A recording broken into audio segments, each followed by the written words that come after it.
नमस्कार, मी रुचिता ॲग्रोवन मध्ये आपल्या सर्वांचं स्वागत. वसंतराव नाईक मराठवाडा कृषी विद्यापीठ आणि महाराष्ट्र कृषी शिक्षण व संशोधन परिषदेतर्फे गुरुवारी 29 मे ते शनिवारी 31 मे या कालावधीत आयोजित 4 कृषी विद्यापीठांच्या 53व्या संयुक्त संशोधन व विकास समितीच्या बैठकीमध्ये म्हणजे joint agriculture research and development committee मीटिंगमध्ये राज्यातील कृषी विद्यापीठाचे शेती पिकांचे 14 वाण, फळ पिकांचे 6 वाण आणि भाजीपाल्याचे 2 वाण, 18 कृषी यंत्र अवजारांसह 225 सुधारित तंत्रज्ञान शिफारसी शेतकऱ्यांमध्ये प्रसारणाकरता मंजूर करण्यात आल्या. त्यात राष्ट्रीय स्तरावर प्रसारित 5 वाणांची नोंद घेण्यात आली.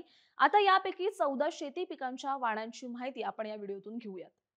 जॉईंट ॲग्रेस्को मध्ये शेती पिकांच्या 15 वाणांचं सादरीकरण करण्यात आलं. त्यावर सखोल चर्चा झाल्यानंतर त्यापैकी 14 नवीन वाण लागवडीसाठी प्रसारित करण्याची शिफारस करण्यात आली. राष्ट्रीय स्तरावर प्रसारित झालेल्या 5 वाणांची नोंद घेण्यात आली. सोयाबीनच्या फुले प्रशांत हा वाण चारकोल रॉट तांबेरा रोगास बळी पडणारा असल्याने समितीने या वाणास मान्यता नाकारली. या वाणाची कमी ट्रिप्सिन इनहिबिटर या अपोषक घटकासाठी स्त्रोत म्हणून नोंदणीची सूचना केली. रब्बी ज्वारी परभणी सुपर दगडी एसपीव्ही 2735 राज्यस्तरीय व स्थानिक तुल्यबळ वाणापेक्षा धान्य व कडब्याच्या उत्पादनात सरस आहे. खोडमाशी खोडकिडा खडखड्या रोगास मध्यम सहनशील आहे. महाराष्ट्रात रब्बी हंगामात लागवडीसाठी शिफारस. चवळी परभणी पद्मा CPB 22-1 लवकर परिपक्व होणारा अधिक उत्पादन देणारा पिवळा केवडा रोगस प्रतिकारक्षम आहे. मराठवाडा पश्चिम महाराष्ट्र विभागात खरीप हंगामात लागवडीसाठी शिफारस. तीळ TLT 7 हा वाण पांढरा व टोपरा अधिक बिया व तेल उत्पादन देणार आहे. फायलोडी व बोंड पोखरणारी अळी यासाठी सहनशील आहे. महाराष्ट्रात उन्हाळी हंगामात लागवडीसाठी शिफारस. तीळ TLT 19 राष्ट्रीय पातळीवर प्रसारित हा वाण तेलंगणा राज्यासाठी खरीप रब्बी उन्हाळी हंगामासाठी प्रसारित करण्यात आल्याची नोंद घेण्यात आली आहे. रब्बी ज्वारी PDKV शाश्वत अधिक धान्य व कडबा उत्पादन देणारा सरळ वाण आहे. महाराष्ट्रात रब्बी हंगामात कोरडवाहू क्षेत्रासाठी प्रसारित करण्यासाठी शिफारस. नाचणी PDKV आदिश्री लवकर परिपक्व होणारा अधिक धान्य उत्पादन देणारा प्रमुख कीड व रोगास मध्यम प्रतिकारक वाण आहे.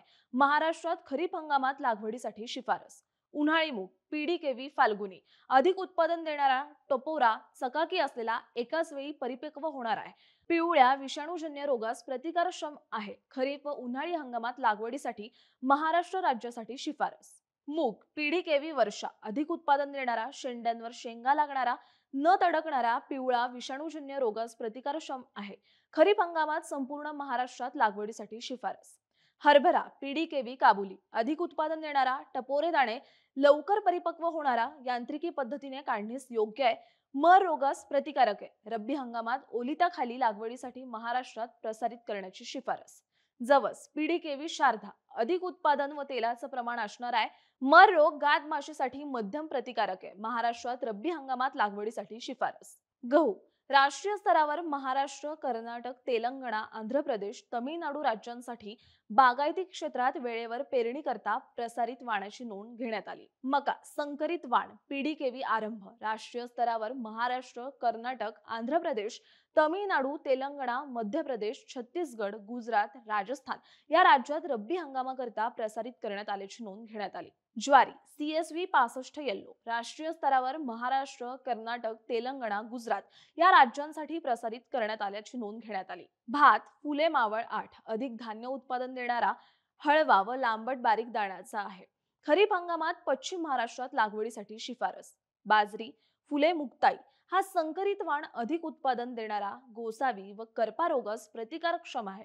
खरीप हंगामात महाराष्ट्रात लागवडीसाठी शिफारस. कारळ फुले कळसुबाई अधिक उत्पादनक्षम भुरीमूळ व खोड कुजव्या रोगस प्रतिकारक्षम आहे. खरीप हंगामात महाराष्ट्र राज्यात लागवडीसाठी शिफारस.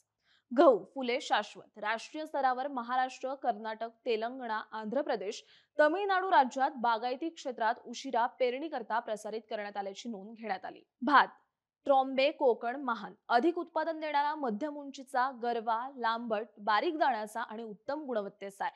महाराष्ट्रात पाणथळ जमिनीमध्ये लागवडीसाठी शिफारस.